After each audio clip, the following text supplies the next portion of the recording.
క్రీస్తునందు ప్రేమిన సహోదరి సహోదరులకు యేసుక్రీస్తు నామములో శుభములు. దేవుని యొక్క కృప మీకు కలుగునుగాక.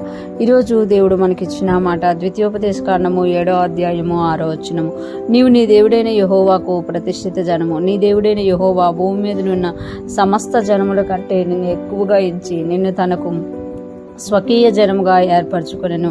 ఈ మాటలు మనం ద్వితీయోపదేశకాండంలో చూస్తున్నాం. ద్వితీయోపదేశకాండం అనగా మోషే మరలా ఇశ్రాయేలీలకి ఆ యొక్క నిర్గమాకాండం, లేవీకాండం, సంఖ్యాకాండంలో జరిగిన వాటిని క్లుప్తంగా వివరించి చెప్పడము అనేది మనకందరికీ తెలుసు అనమాట. ఇక్కడ మనం చూసుకుంటే నీవు నీ దేవుడైన యెహోవాకు ప్రతిష్ఠిత జనం.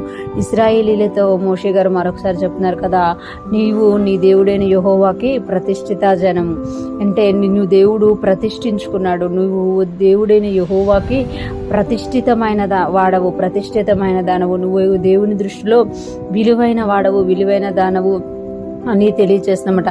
నీ దేవుడైన యెహోవా భూమి మీద ఉన్న సమస్త జనముల కంటే నిన్ను ఎక్కువగా ఎంచి అని అంటున్నారు. ఈ భూమి మీద ఉన్న ప్రతి ఒక్క సమస్త జనముల కంటే అంటే నీ దేవుడైన యెహోవా భూమి మీద ఉన్న సమస్త జనముల కంటే నిన్ను ఎక్కువగా ఎంచారంట.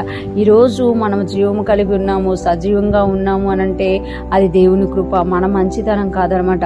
ఇక్కడ మనం చూసుకుంటే మన దేవుడు అంట భూమి మీద ఉన్న సమస్త జనముల కంటే మనల్ని ఎక్కువగా ఎంచుతున్నాడంట. మన ఇంట్లో మనల్ని తక్కువగా చూస్తున్నారేమో, మనం పెరుగుతున్న సమాజంలో మనల్ని తక్కువగా చూస్తున్నారేమో, నిన్ను నీవు తక్కువగా చూసుకుంటున్నావేమో, కానీ నీ దేవుడైన యెహోవా దృష్టిలో నీవు సమస్త జనముల కంటే నిన్ను ఎక్కువగా ఎంచి నిన్ను తనకు స్వకీయ జనముగా ఏర్పరచుకున్నాడంట. ఈ లోకములో నీవు ఎవ్వరికి అక్కర్లేకపోయినా దేవునికి మాత్రం నువ్వెవరు స్వకీయ జనము అని దేవుడు ఇక్కడ తెలియజేస్తున్నామట.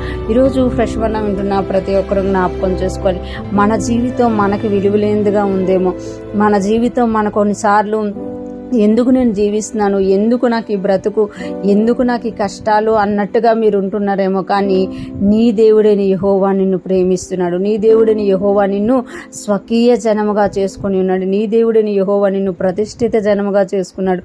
నీ దేవుడైన యెహోవా నిన్ను సమస్త జనముల కంటే ఎక్కువగా ఎంచి నిన్ను తనకు స్వకీయ జనముగా, సాంపద్యముగా చేసుకున్నారు అని ఈరోజు దేవుడు తెలియజేస్తున్నారు. ఇశ్రాయేలు ప్రజలకి ఈ మాట తెలియజేస్తే యేసయ్య రక్తంలో కడగబడిన మనల్ని దేవుడు ఇంకెంత విలువైన వాడిగా చూస్తున్నారో మనం గుర్తుంచుకోవాలన్నమాట.